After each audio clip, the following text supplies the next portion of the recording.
최근에 어느 교회 성도에게 직접 들은 얘기입니다. 요즘에는 교회 가는 게 싫다며 그 까닭을 이렇게 말했어요. 자신이 출석하는 교회 목사님이 설교 시간에 자주 화를 내고 성도들을 공격한다는 것입니다. 신앙생활 바르지 못한 점을 보고 말씀을 통해 책망하는 것이라면 감수해야 하지만 감정을 드러내며 얼굴색이 변하는 목사님을 보는 게 너무 힘들다고 말했습니다. 한두 번도 아니고 빈번하게 설교 시간에 화풀이하는 것 같아 예배 참석하고 싶지 않다고 말하는 것이었어요. 자초지종을 듣고 보니 이 성도가 다니는 교회 담임 목사님은 교회를 양적으로 키우기 위해서 동분서주하며 애를 쓰는 목회자가 분명했습니다. 달성할 목표를 세워놓고 교회에서 각종 기도회 그리고 전도 프로그램 이런 여러 가지 일들을 실시하며 성도들의 참석을 독려하다 못해 속된 말로 달달 볶는 목사님이었어요. 그리고 먹고 사는 일로 형편이 어려운 성도들이 참석을 잘 못하거나 출석률이 저조하면 설교 시간에 그냥 대놓고 야단치고 감정을 실어서 화를 낸다는 거예요. 이런 사태에 대해서 같은 목회자로서 이해 못할 부분이 없는 것은 아닙니다. 저도 한때는 정도의 차이일 뿐 그런 식의 목회를 했던 적이 있거든요. 대부분 목회자가 그렇듯이 저는 교회를 개척한 후에 몇 년은 교회를 성장시키려고 이리 뛰고 저리 뛰며 정말 밤낮 없이 목회에 매진을 했어요. 그렇다고 성도들이 목회자가 하는 만큼 교회 일에 적극적으로 참석하고 호응하는 건 아니거든요.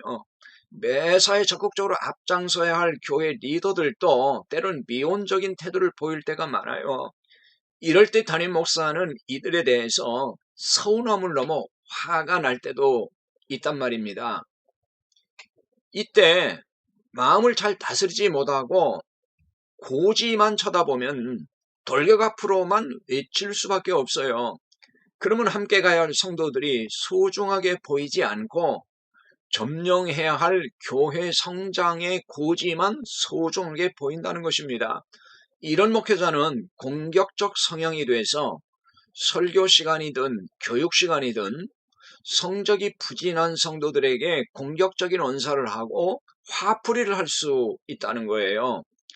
그러면 성도들이 상처받고 힘들어할 것은 자명하죠. 적지 않은 목회자들이 이런 식의 목회를 합니다. 교회 성장주의에 빠지면 그럴 수가 있어요. 교회를 양적으로 성장시키는 일이 목회라고 생각할 때 나타날 수 있는 현상입니다. 대부분 목회자가 교회의 양적 성장을 원하죠. 교회 양적 성장을 바라는 목회자를 누가 나쁘다고 말하겠습니까? 하지만 목회자가 양적 성장에 매몰되어 혹여라도 성도를 교회 성장의 수단으로 본다면 이는 매우 심각한 일이죠. 성도는 교회 성장의 수단이 아닙니다. 천하보다 귀한 존재일 뿐이죠. 목회란 성도를 수단으로 교회를 성장시키는 일이 아니라 복음으로 영혼을 살리는 주의 일입니다. 복음으로 영혼을 살려야 교회가 성장할 테니 교회를 성장시키는 일이 목회가 아니고 무엇이냐고 반문할 수 있을 거예요. 복음으로 영혼을 살리는 결과로 자연히 교회가 성장한다면 그렇게 말할 수 있죠.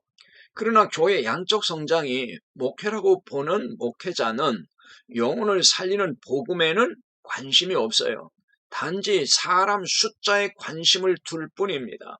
온갖 수단과 방법을 동원하여 사람을 끌어모은 후에도 참 복음을 전하는 대신에 종교적 열심을 내도록 기복주의에 입각한 사상주의에 열을 내게 되는 거죠. 목회자가 복음을 모르면 교회 양적 성장을 위한 노력이 목회라고 착각하기 쉽습니다.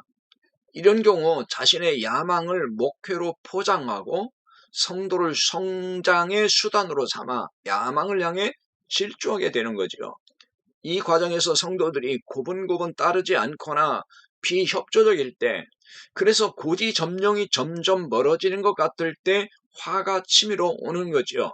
그래서 화가 치밀어도 비정상이지만 설교를 통해 화풀이 한다면 목불인견이죠. 진짜 복음을 전하여 영혼 구원하는 목회를 한다면 있을 수 없는 일이 아니겠습니까? 설교란 하나님 나라의 복음을 전해주는 일이에요. 그러니 설교를 통해 목사의 마음에 들지 않는 성도들에게 화풀이하는 일은 결코 안 될 일인 거죠.